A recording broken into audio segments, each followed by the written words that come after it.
Welcome to Retail OCD. We are three retail veterans digging into how headlines, trends, and technology are impacting customers in this wild and wonderful business of retail. I'm Deanne Campbell, store design, operations, and customer experience strategist. And you're frozen at the moment. Am I? There you go. Barney, I'll throw it over to you. Thank you, Deanne. Happy to be here with Josh Rockoff and with Arthur Pentecoste of Zenyt. Josh Rockoff is a wartime marketer for a number of distressed, recovering brands in his hands online, like LinensNThings and FranklinMint.com and Steinmart and a few others. And Arthur brings Zenyt and a technology that is able to analyze direct-to-consumer stores like those that Josh has. We took the opportunity here to run a test of it that will go through live. But in the meantime, let's introduce Arthur, and he can tell us about the founding story of Zenyt and what he found to be perhaps the Amazon gap, as he calls it. Hey everyone, good to be chatting with everybody. Arthur here, co-founder of Zenyt.Ai. We're a Brooklyn-based company. You might notice a slight French accent, which is where I'm coming from, further than Brooklyn, obviously. And yeah, good to be connecting with everybody.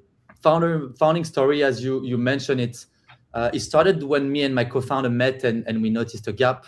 He was doing AI research at Amazon for years. So he spent years optimizing the shopping journey over there and the product data. And as you probably all know at this point, right, Amazon is obsessed with data-driven decision-making, optimization, automation, everything is data-driven. I was advising large retailers in the US at BCG on their tech strategy and noticed a gap. They were doing a lot of manual processes. Someone would be combing through every single product page, preparing the website to make sure it was great before campaign and marketing launches. Maybe opening it on their phone, making sure it looked great on their phone and borrowing their friend's phone, making sure you also look good on an Android or iPhone. Basically doing things super manually. And so when we saw that gap back then, I tried to find a partner to bridge the gap. Guess what? I could not find it. So we decided to launch it. And long story short, we are here now. So good to be connecting with everyone. Yeah, well, it's exactly that point that you found is that, as we all know, as more and more product gets up there, the more frequently you change your product, the more you have to describe it in the virtual world so that everything can scrape it and consumers can get the information. It's hypercritical and it takes a lot of time. And anything that speeds that up makes it more accurate because it's practically impossible for a single human being or even teams of human beings to catch everything and prioritize it. Right. And that makes it expensive too. But Josh, what's sort of your experience in that space? I know I work with some lifestyle brands myself with Shopify stores, and it's pardon me, a pain in the tush. You know, when you're walking into these scenarios, right, the biggest hurdle you have is you have a lot to do in a very condensed amount of time. And the problem is you're also spending people's money, right? Yours or somebody else's. So you automatically have a gun to your head, right? It's not like you just simply have the luxury of 10 years to go build something and spend, gobs of money and without being judged on the spending that you have. So you have to find the path of least resistance, which means you create your own gaps. There is no such thing as perfection, especially online. It just doesn't exist. And the reality is what may work 5 years ago may not work 5 weeks later, or may not have worked 5 weeks from now. It's just what it is. So you take a lot of shortcuts for no other reason than you just got to start making some money, right? You got to start making some things, but you introduce problems when you do that. Right. Some of them you can live with, and some of them you don't want to. But the reality is, as you get more and more in depth with it, you can't really focus on the overarching elements of it. And that's why you start to engage with companies like Zenyt, right? You start to look at, okay, what did I miss? Right? We built the LinensNThings. We've built Model Sporting Goods. We built Steinmart. I worked on Camco Manufacturing or Diane von Furstenberg or Destination Maternity. Okay, great, you got them up. In the case of Destination Maternity, I had 2 weeks, literally 2 weeks. That was it. Most people say that that's not possible, me included. And yet we did it. We took but we had to take specific shortcuts to meet that very extremely tight time frame. And the reality is, you play Monday morning quarterback with it. Oh, well, you should have done this and you should have done that. All true. But at the time and place, you just didn't have the luxury of time. So you need tools that speed it up. Exactly. Right. And now, danger of these tools, right, of any of them, not specifically speaking about what Zenyt is doing, is that they're going to make certain judgment, right, on what you did. Now, you have to leave your ego aside, right? Welcome to, being in business, and say, look, that's fine. You're right. Oh, why did you not do this? It's so simple. You should have done it. And you're like, you're right. I should have, right? But the other thing is this also goes to time and place. If it's going to cost 7 weeks to build it the way they recommend, when you're just trying to start making some money, the reality is you may not have that luxury. But that's the point of it also, is to basically say, okay, here's where I need to prioritize. And you know what? That's a nice to have. That's a wish to have. Right. But it's not something I'm going to do. To that point, so, and I'll ask Arthur what it's flagging and how he assesses the cost, how companies, and we'll talk to Josh about this also, about how companies assess the savings, calculate the savings by using a tool like this. But it's exactly that, prioritizing what are the most important and taking care of those, triaging those first, and then you can get back deeper on the list. But Arthur, tell us what specifically are you flagging, and then take us through perhaps a demo of it as you did, and you can show it raw to us what happens when you use Zenyt. Absolutely. And I think you're spot on, Josh. The way some of our customers tell it to us is a bit like an iceberg. So what they tell us is right now they're seeing the tip of the iceberg, which is, potentially customer complaints or feedback from customer support, what people stumble upon, when they kind of look at the store. And basically what happens is you look at the tip of the iceberg and you pick and choose what you're willing to invest on based on your limited resources. And so what we're trying to do with Zenyt is not say, hey, you're going to be destroying the entire iceberg, right? We just give them the full picture. Here's the tip of the iceberg, here's the bottom of the iceberg, and you still have your limited resources, but you're going to be able to deploy those limited resources, knowing the full knowledge of what everything is happening. And so the idea is you fix the same amount of things, you improve at the same rate, but instead of going blind, you go with full visibility of everything that is happening. So it's kind of like you don't know what you don't know. That's what we're trying to kind of erase and support full picture. Brands. You get the full picture, the entire menu, and then you can decide accordingly, according to your budget and your appetite. Exactly, because if you take a store like LinensNThings, right? I don't know the exact number of products. We think of it as the explosive equation of content. You have let's say 1,000 SKU, and then you want to have a great experience on desktop and mobile, different screen size, different browsers.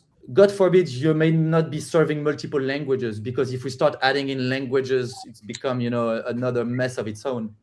And then there's new product releases, seasonality, offers, functional updates.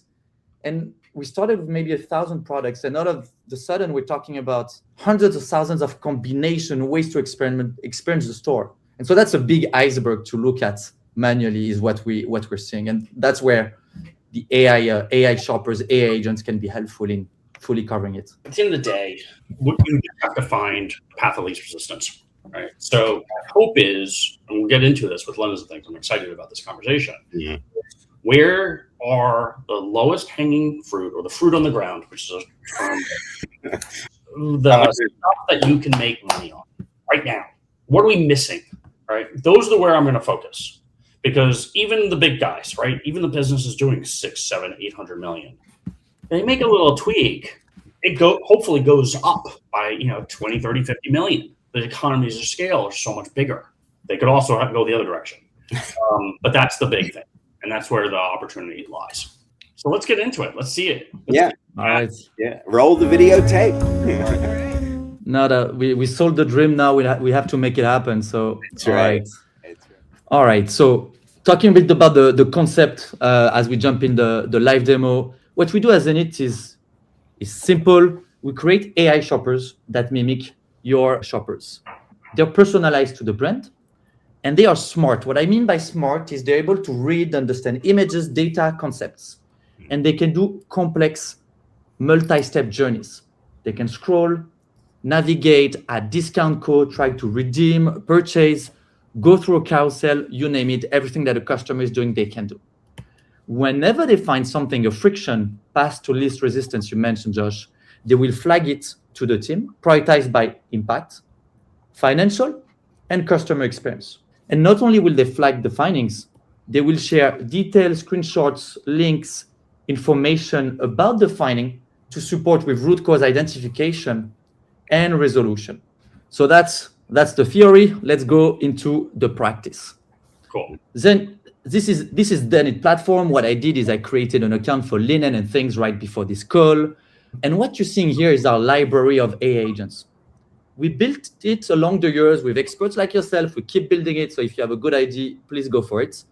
Each AI agent is an expert at something. You get the product information one, you get the reviews, the checkout, the promo code, the geo one, the crawlability, you name it. If you have a good idea, there's a good likelihood we have a good AI agent for it. What I'll do for today is I launch one so we can see it in action. I'm going to go for the product information agent. It's going to browse products, try to get information about the products, imagery, title, descriptions, and identify potential friction on it. Launching an AI agent is pretty easy. What you want to do and where you want to do it. So in that case, we can select some pages from LinensNThings. We can select, maybe a combination of like living room, furniture products, maybe a couple of bedding, mattresses, and pads, just for the example. And that's it. I'm going to be launching the AI agents, and within seconds, it's going to connect live to LinensNThings and start to do the full analysis. And so here we can see a couple of first pages from LinensNThings, dressing bathroom furnitures, vanity. And so what we do is we stream one of the AI agent live. You can see it here, because we feel it's relaxing almost to see the AI agent, doing the work while maybe we sip our coffee, go do some, push-ups, go for a walk, whatever is relaxing. Good visual. It's nice to be able to see, or at least think you're seeing what the machine is doing. Absolutely. And so it's going to navigate. And so what's happening right now is we're looking at 321 pages, in parallel. That's what it's doing. Modern round industrial coffee table, modern TV stand. So it's going to navigate, it's going to browse, it's going to scroll, it's going to close the pop-up, it's going to do its thing across those 300 pages in parallel. It's going to take maybe, an hour to fully complete the full analysis. Depending on the scope, it can take like 30 minutes to an hour, depending on the depth of information. So what I did is I also ran a couple of AI agents before this call, so we have like some findings to look at. But any question at this point? Does this make sense? It does, but I have a question, and I know you're going to be able to answer this easily. You're able to stack these agents, right? So it's not like consecutive agents, although it's going to take longer time. You can pick from your dashboard which agents, as you did, I want to run, and then they'll go however they go, parallel groups or sequential groups. Absolutely. You can parallelize them, and it's a bit, what we're discussing, right? Like typically when we get started with brands, they have a couple of ideas, some topics to look at, and there's a bit of a, I don't know what I don't know. So what we like to do is kind of launch a bunch of different AI agents on a sample of pages. And so that's what I did before. Ran 3 AI agents on about 50 pages for LinensNThings to kind of see what would come out. Before maybe we start looking at the results, I have a question for you. Like I'm curious to run kind of this experiment, right? Like we analyze 50 million e-commerce pages across the world, across industries, right? To look for some opportunities like this. Mm-hmm. Do you have an estimate of the percentage of pages where we found opportunities for improvements? Like, do you have a gut feeling? Gut feeling of the page just by utilizing all your agents? I'd say 88 to 92%. I'd say 100%. I wouldn't even go close to that. So I think it depends where you put the line of, what's an improvement. If we think about what we call revenue killers, things that are costing money, like real sales opportunity, on average, we're seeing about 10%. 1 out of 10 is costing money. Then if you start looking at branding, maybe, like cleanliness, positioning, that's when you can get really high. And that's because, it's a never ending battle. But that's what we're looking at. 10% matters significantly. Exactly. So while the agents keep on working, why don't we look at a couple of results? So I launched 3 AI agents for today. I launched the discoverability, the promo agent, and product information agent, kind of 3 popular ones. We're looking at about like 10 findings, and one of them was resolved overnight. So that might be an interesting one to look at. Well, first and foremost, let's break it down into its individual pieces. Homepage, not as huge as most people value, right? So for me, I don't want them on the homepage. I want them out. I want them into the category pages, and I want them into the product detail pages.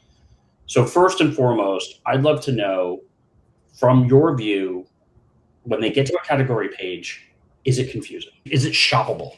Are they able to do product discovery? Are they able to do more than just simply go to one product and then leave, right? What I really would like to know is filters work, searchability, what are people's intent that we're missing, and upsells, cross-sells, opportunities for that. Those are really where I'm trying to focus on. And then on the homepage, we'll get there. But really, my key thing is category pages. People call them landing pages. That's different, right? That's a different mindset.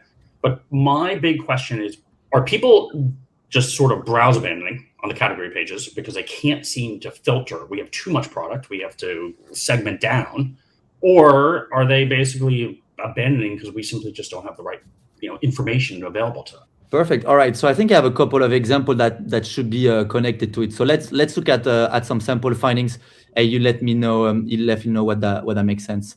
So a first finding that was interesting is related to the filter, the categorization filter that is happening over there. Sure. And so one thing that came out from the AI agent is when they tried modifying it, some of the AI agents would try to just select a category and then search for that category. And so without yet providing any information, right? At this point, just as a beginning of exploration. And so what would happen is this would lay on an empty page without kind of redirection for them to maybe just enter which was the air fryer category, kind of maybe drive them towards the navigation via this section. So that was one thing that came at first as navigation. Could you show how it shows on the report? Absolutely, yeah. So the way the report is going to show is, let me zoom in a bit maybe, is you get a screenshot, a link, all the information to be able to replicate it. And it's also sorted. I think it goes back to your point, Josh, right? Like we cannot do everything. Prioritization is a big thing. It's going to sort it by priorities. And typically something related to, the reason why this is coming up as high is because the agents are personalized to your store and they know you have a pretty large library. Because you have a pretty large library, they know search is going to be important, categories are going to be important.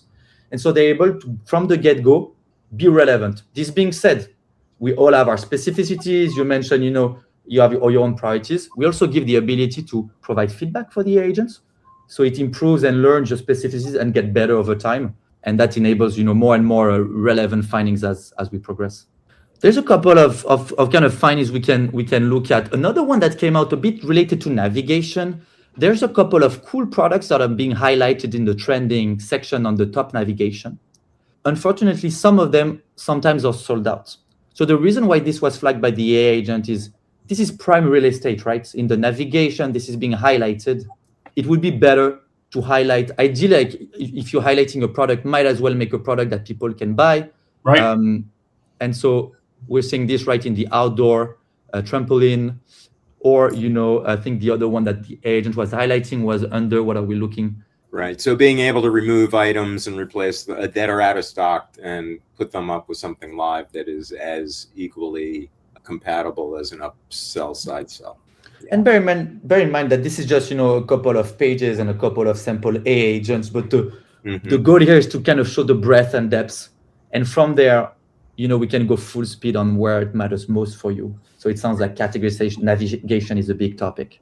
Was there anything there that surprised you, Josh? No, none of this was very surprising. What I'm not happy about is obviously, and that's where dynamic stuff comes into play. So obviously putting a dynamic based on human behavior, based on what they're looking at, based on what they're engaging on the mega venue, that should be dynamic. It's manual. And that's a flaw because the fact is you wind up, unless you're constantly checking your inventory levels, this is going to be an issue regardless. And unless you're checking it like every 5 minutes, right? Like that's the problem. You could literally run out. So that seems to be an easy resolution. The other side of it is obviously the site search function, but I'm not talking about site search. Click on a category, pick any category that's up there. See the filtering on the left-hand side? Mhm. Yeah, facets. That's the question I have. Now, first, I see immediately a problem. It's not open. It's not drawing people into it to utilize it, to narrow it down to Exactly. their needs. 818 products. You have a lot of products. Yeah. And yet, it's out of sight, out of mind. You see them all closed, and you're like, oh, yeah, you know what? I'm just going to start scrolling. And at some point, it just becomes too unwieldy. So a visible filter prompt is one of those things that you want to have a call out for. Exactly. There's another one that I see because our AA agents sees it all the time on stores. You have 818 here, and if you do the sum of this, you're nowhere near 818. So what this means probably is that the tagging, and we see it all the time, right? It's super hard to get tagging right. There's so many like combinations. That is inherently, so one of the big, right off the bat, the biggest problem we've run into, and if you go to Models, you go to even Steinmart, is getting these filters built. So all of these things are run by meta fields. We use this tool called Flows. So these sites are built on Shopify. And we use Flows to automatically tag product with meta fields. But every time you make a change, so for example, on Steinmart, we decided to add in gender, male, female, unisex. And the reality is then we had to go back and retrofit all the product. We have 97,000 SKUs. 97,000. Imagine having to go through this, Barney, one by one. No, thank you. Bye-bye. It's been nice working for you. Exactly. So the biggest hurdle is getting your filters operational. If you go to Models, it's the biggest indictment ever. And so the reality for me is, oh my gosh, now I've got to go do this. Now I've got to build some sort of function. So on Models, I'm actually trying to even make it simpler, right? Everything was originally line items. So volleyballs, basketballs, and then you would have basketball. And the problem is people don't really think this way, right? They just think, oh, it's a basketball. Great. They don't think of it in plural. So what I had to do is create two different filters. One for sport type, you know, volleyball, basketball, baseball, and stuff like that. And then just the product itself. So bats, balls, gloves, fielding gloves, batting gloves, you know, and so it makes it easier to navigate. And you can build things, you can do lots of different things with it. But the negative is you got to make it even simpler. They've got to be able to see it. But even things like right and lefty, Sure. right? Like having, Yeah. but even you like on Steinmart, we're talking men's cologne, women's cologne, men's perfume, women's perfume, footwear, which is both men's and women's. You have to label for those things, right? So like beauty on a Steinmart, we're diverging, is very much, when you say beauty, women immediately assume it's that. Mhm. Men, fragrance tends to be under the men's section. So here it goes to that concept. But that's something that I'm really trying to focus on, is how to make it easier. So we put in this small sub-navigation, wall decor, curtains and drapes, flowers and plants, lighting and candles. Question is that efficient? Is that workable? And then the other question I have is breadcrumbs. Do people use them? Like, do people navigate with breadcrumbs? Right? Because then I can get into some more compartmentalized ways of navigating. Breadcrumbs as in? So if you scroll up, see that Okay. all products, the name of the product is listed right there. You can find your way, you can navigate the site. But here's another problem that arises. Sorry, yeah. Arthur, this goes to your question, what I'm asking you with your tool. When you're on this page, do you want to go to the next one? The next product that's related to this? Do you want to, or do you want to go back? How do people behave? That's the big question. Oh, yeah, for sure. I think the answer is there's no one single behavior. So ideally, you want to be able to simulate a couple of them, or like track a couple of them, and make all of them as easy as possible, assuming you can do that, unlimited resources. Yeah, that's a $1 million question. What are they doing exactly? I do see a couple of like discovery paths where there can be like some surprises. So what we see is if the agent is surprised, we see like typically at least a couple of humans are surprised. And the way to think about it is a bit, we spend so much time in our own stores, right? We know it end to end, that we tend to lose a bit that fresh pair of eyes. You know, the fact that we're a bit naive. But think about it, a new customer that doesn't know anything about your brand, they're the definition of naive, right? They arrive there, they don't know anything, they don't know what you sell, they don't know who you are. And so Sometimes the agents can be interesting to do this. So let me share with you maybe one finding that was connected to this, and you let me know what you think. So under the betting, right, like there's some trending products that are being like discounted, right? $54.99, $5 discount. But if you actually land on it, the discount is gone, right? So you have a $5 discount that you're being incentivized for this, and then you're right here. That's a big, that's something that people notice. That's a big, a big surprise. And so what some people are going to do is, am I going to get the discount maybe if I add it back on the cart? And then they see this, and that's, a frustrating user experience. That's a very good call out. So it's really interesting. How many pages did you run, Arthur? We run it on 75, typically, like just kind of a sample. Yeah. And you turned up how many issues on 75? 6, 8, something like this. Yeah, that's 10% right there. Not all same priorities, obviously. No, but it's the gamut, and allows someone like Josh to sort of like really map it out and say, whoa, I've got to do this first fast now. So for an issue like that on, say, a typical website, I mean, you really can't estimate specifics, of course, but just throwing out ballparks for a typical client, what kind of lift could they see for fixing even just that one issue? Yeah, you're spot on. And the way we think about this is we're not the e-commerce experts. We're the tech experts. We're here to enable the e-commerce experts that know about these things. The benchmark that we see when we run, we case studies across industries, every single time we have a very systematic way of running our benchmark. It's like 60 days, and we see 5 to 15% revenue growth when we run these things. And typically, there's going to be the findings that we're not able to quantify. Let's say something is wrong in a product description. Let me show you.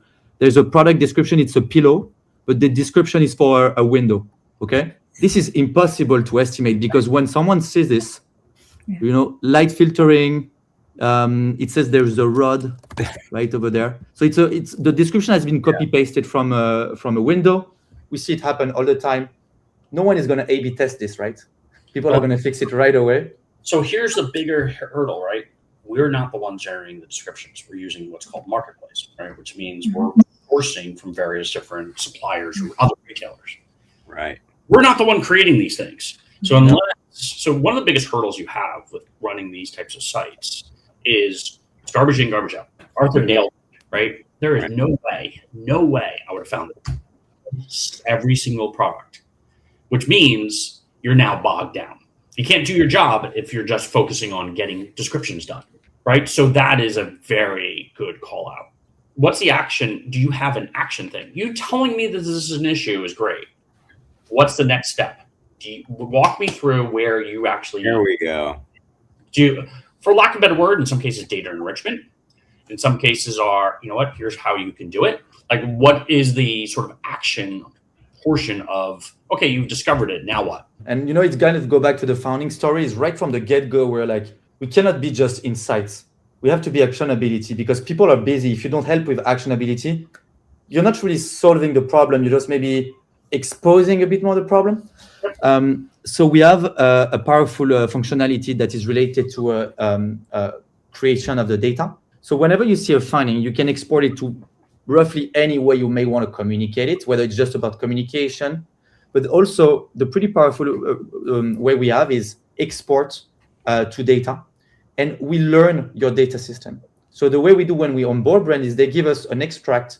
Here's what my data source looks like. 5 lines, 5 rows. We put this into our AI, and now all of a sudden, our AI is able to understand what is your data structure. And so whenever there's going to be findings like this, we're going to be able to export the Excel file with your SKU, your URL, your product title, your description, your taxonomy, and say, okay, this one is incorrect. And when it's possible, the AI is going to give you the answer to. So, for example, I think this one is interesting, right? This one is a funny one to show you an example. It's St. Patrick's Day. Yeah. It's something about St. Patrick's, but look at the description. Easter. Yeah, it's pretty cool, right, Josh? Makes it just. And you can't. Look, we were writing everything new ourselves. Mm-hmm. We could jump in here and be like, oh crap, you know what? You could point a finger. We're not pointing fingers here because that would be counterproductive, right? Mm-hmm.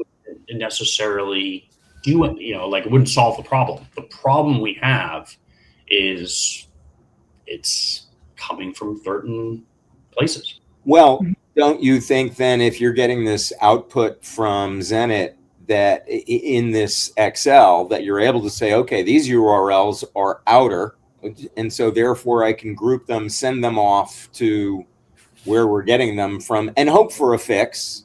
At least you're able to collect them, collate them, sort them, disperse them, and act on them, as you said. The reality, though, is, so I'm going to that one product right now. I'm literally just going to it. Yeah. I see, it's religious decor. Right. Right. It is frustrating because of the fact that it's solvable, but it's frustrating. It is completely solvable, though. So just on a different sidebar here, you're able to replace that item with one from elsewhere that is properly presented to you. So when you get that data list, Arthur, what happens after that? So you draw in the item into your list. Then what happens with that list? We see like merchants and brands like handle it a different couple of ways, right? There is still kind of, we would say like the typical way is to start from the best-selling products and to really focus on these. So let's take a scenario. Imagine we're working daily with Josh right here, right? Probably Josh team is not going to start focusing on the product information based on what you just told us. Too much effort versus the ROI, right? That's going to be at the bottom of the list. And so what brand would be looking at is, what can I do with some of the functionality, the low-hanging fruits? And so that's how it's going to be prioritized, right? It's going to be like exported. Everything is going to be documented for like people to be able, like either dev team or agency to be able to work on it. And so what happens is then it keeps on learning what gets fixed first. And so in a case when we work with Josh, what we would typically see probably is might be solving this one and the next one very quickly, and maybe not touching on the product information. That's a feedback loop that Zenyt is going to get to understand, okay, Josh may not care so much about product information. Let's not bug him with product information anymore. But he's actually super interested into categorization, navigation. Let's push, the frontier on this and find like more finding that seems to be what Josh is after. There's a big like engine behind the scene, a bit, like your Facebook, Instagram feed is optimizing, right, and tailoring to your preferences. It's a bit the same, but for e-commerce and for business. And the fun part is, I just fixed it. Right, there you go. You just fixed it live. I love that. That is the exact example of the word triage. Right. Look, the reality was, I think where Zenit's application is from a data integrity standpoint, it's very valuable. Show me where I can make money. Show me that. Like, giving me relevant content, totally reasonable, right? But at the end of the day, if I'm not making money, you can have the perfect content and it doesn't do anything. Show me where your application's help says, you know what, this is where you're losing money. Here's the value. I might have another one for you, Josh, then talking about money. This one is funny because it's, I think it was live yesterday. It's not live anymore. I don't know if it's been live for a while. It's been live. Still live yesterday. We were live today. And it was live yesterday. I could see it. So there's a pop-up save 10%, right, with a specific code. And actually it was delivering 15% yesterday. So if you would leverage the pop-up, you would actually get, like, we can do the math live, right? 42.5 out of 50. Right. Yeah, that's 15. So the reality, Arthur, that pop-up is different by product margin. Some products we get 20% margin on. Some products we get 50% margin on. So depending on what it is, that pop-up window will show a different price point. It'll offer a different percentage, specifically because we make a different margin. The other side of it is it's also intent. I've told the people that we're using for the pop-up windows, don't offer a pop-up for somebody who's going to buy it anyway. Otherwise, all you're doing is giving away money. Yeah. Do the pop-up specifically if you're thinking they're going to leave or they're coming back after having abandoned.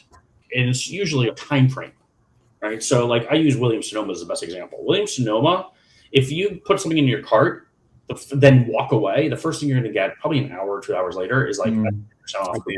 Yeah. All right, you give it another day, they go up to 20%. You can give it about a week and they'll go to 30. So what is your incentive? You know how it all works.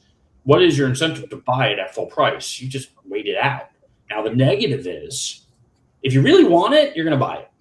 But if you don't, or you're on the fence, or you get distracted, or you're at work or wherever, the reality is if you don't capture that sale at some point, that sale's gone, right? That sale is absolutely 100% gone. The question ultimately comes down to is the pop-up effective? You got to do it and figure out what it's going to take to convert them. But Absolutely. that's the key thing with the pop-ups. It's all based on margin. So if you go around the site and all of a sudden you're like, hey, we're showing 15% for these products, it's probably because our margins are way higher for those. Yeah, but still, Josh, don't you think that if you're seeing a 10% coupon, right, and you click in and you see 15, it is sort of like the reverse of what he showed earlier, which is there's a discount and then you click in and there's none. It is that sort of soft technological glitch that makes a consumer feel a little less comfortable about the site. Reasonable statement. Yeah, not necessarily, as Arthur's saying, directly measurable, but it all contributes to the experience and the engagement and their willingness to trust, right? Mm-hmm. Right. You were talking about revenue opportunities.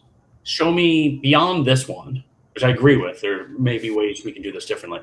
Show me a particular case where, you know what? You do this, there's a higher percentage that you're going to see better conversion. Yeah. So I have one I think that is interesting that we saw last time. I think it's happening. Am I mistyping jacuzzi or? Perfect example. No. We've got to have people type. We need to search by mistypes, synonyms. Right? Oh, but how do you call it? Water? You call it water jets or something like this? Yes. Except we don't sell jacuzzis on LinensNThings. Josh, you didn't know you sold jacuzzis. I didn't know. Hot tubs. Hot tub. Hot tub. A jacuzzi is what you find in somebody's bathroom. A hot tub. A hot tub is what you find in your backyard. But so I think the thing that came out on this page, though, when we launched the agent, is there's a $5,000 difference between those two products. Significant, right? Yeah. There's not a single difference in description, image, or anything to help someone like justify or understand why they would even buy the $5,000 more expensive. Yeah. They both say 7%. Yeah, exact same. It doesn't change the description. Right. Nothing changes. You know, it happens to us all the time, right? Like even when we talk about selling our solution, right? Like I have a lower price, I have a slightly higher price. I need to explain the difference. Otherwise, everybody gets the lower price by default, right? So I would be curious to see the analytics and kind of the conversion rate of that higher price one. I don't think it would be unreasonable to think that it's probably like underperforming what it could be doing, you know, if it had like associated differences, images or content. Value. But you're right. Look, at the end of the day, the reality is we have to present the options of what people are going to expect. Yeah. And for 18 grand, which personally I think is probably not the right product to list here on this type of site, but leaving that out, the fact is, you know, you have to be able to show an illustration of what a person's going to get. I mean, the bottom line is, you know, that I think we're finding that it's kind of cool that it makes these call outs for somebody like yourself who's operating multitudes of products, whether it's a single brand or not, but multitudes of products from multiple resources with a limited team, limited time. So Josh, you said that you're getting a third party giving you these descriptions. If you had a data list from Zenyt, would you be able to give that list to the third party and they could then have their AI make those changes directly from the data? No. And the reason is not because it's because we're getting suppliers.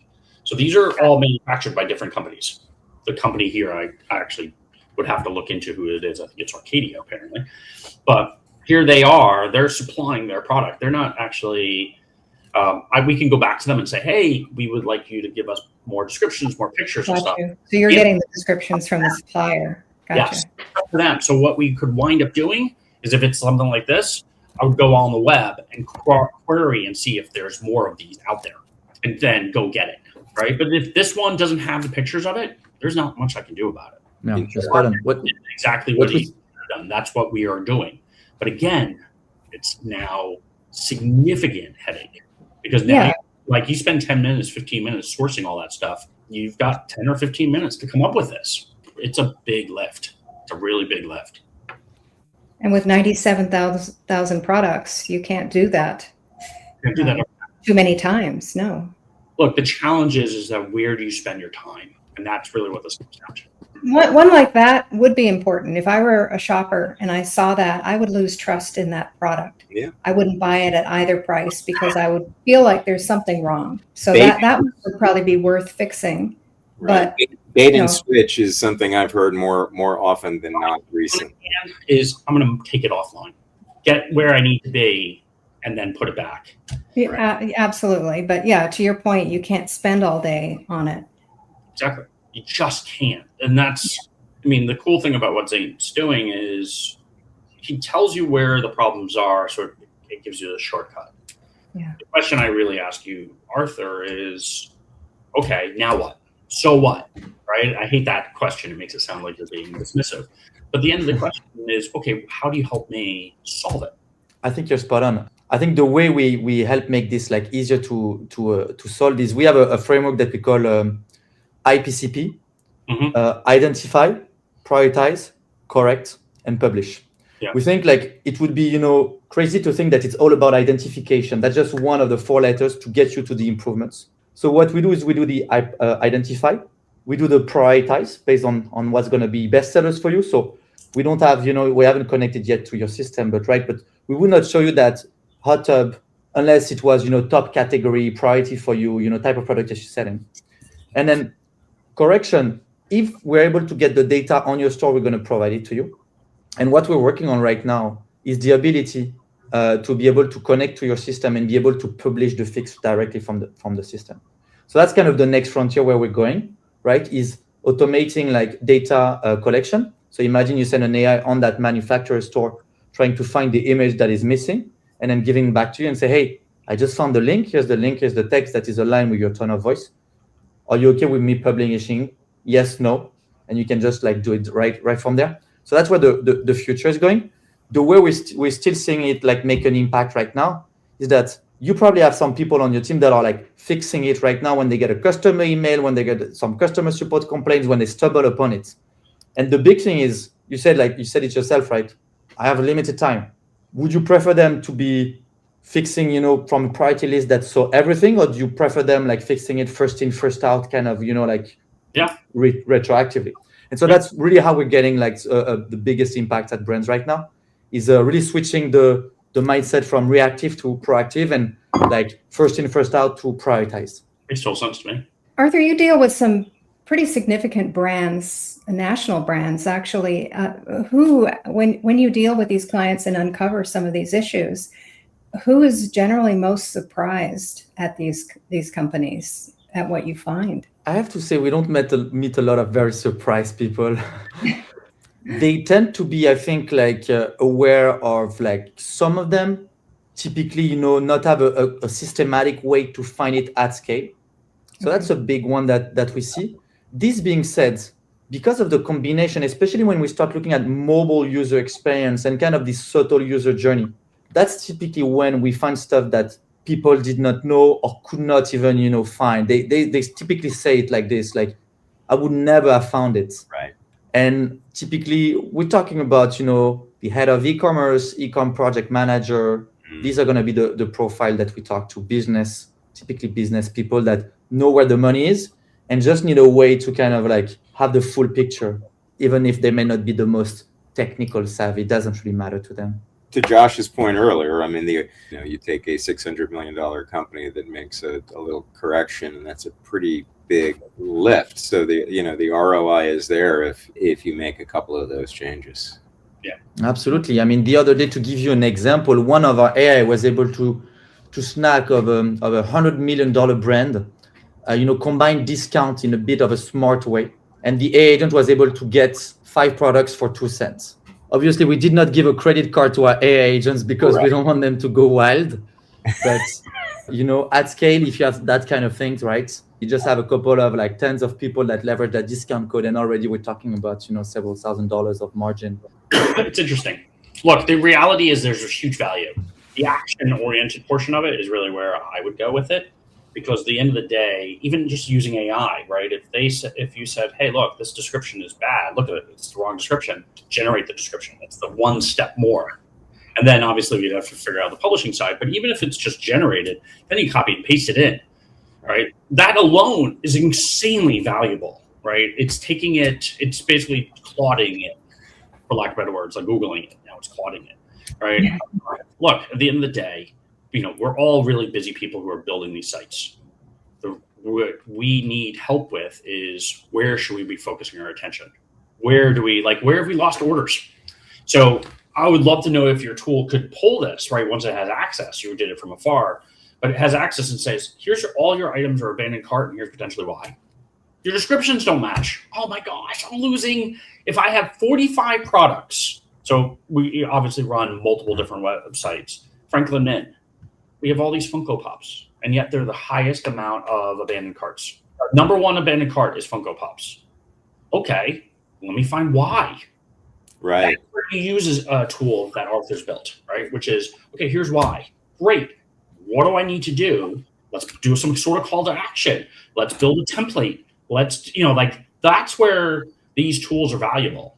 Not just, I'm going to sit there and stare at it all day long or bang my head on the ground.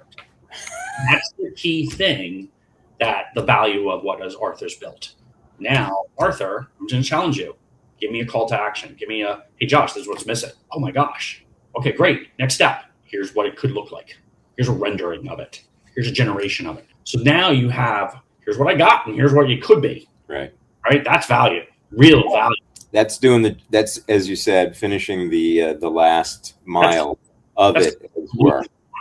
Arthur, how can people get a hold of you? How can people reach you? I'm pretty active on LinkedIn. So LinkedIn is always, I try to be to stay on top of it. So LinkedIn, they can reach me. Otherwise, you can visit Zenyt.AI. There's a way to do a live demo. We always do a complimentary, first few analysis.